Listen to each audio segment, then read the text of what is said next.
of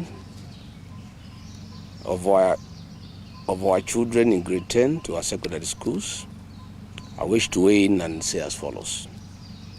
President Mwai Kibaki, the third president of the Republic of Kenya, a champion of education and development in Kenya, and President Uhuru Kenyatta massively developed the education sector in Kenya, particularly in infrastructure and development.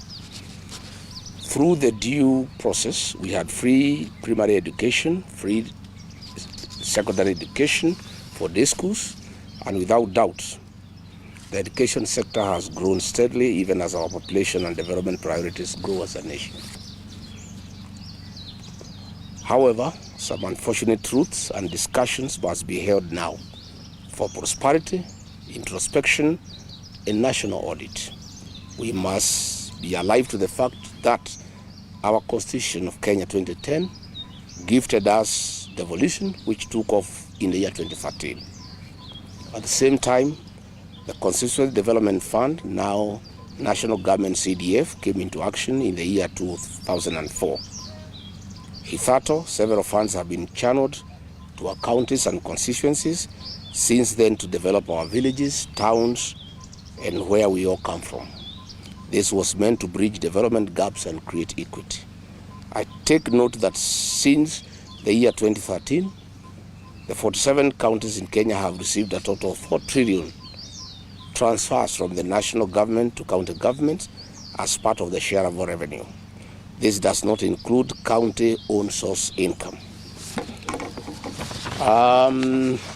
Further, since 2004, CDF has received about 500 billion channeled to our constituencies and mostly going to the development of education. Various legal provisions detail how these monies must be spent, a top on education and more infrastructure development. When I raise the issue of unfairness in the criteria used to admit children in our 106 national schools countrywide, I have received overwhelming information and support countrywide. I have received overwhelming information and support from Kenyans across.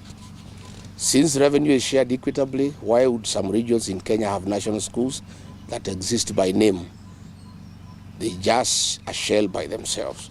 Why would a certain member of parliament or governor or a community invest in the education sector and others don't? The issues I raised, and I want to be very clear, is that all children in Kenya deserve equal treatment. National schools are very critical because they have very developed infrastructure and they attract the best among our children. The issue that I raised, and I would like to continue raising it, is that there must be fairness in the placement of children in national schools. I have not insisted, and I cannot, that children of a certain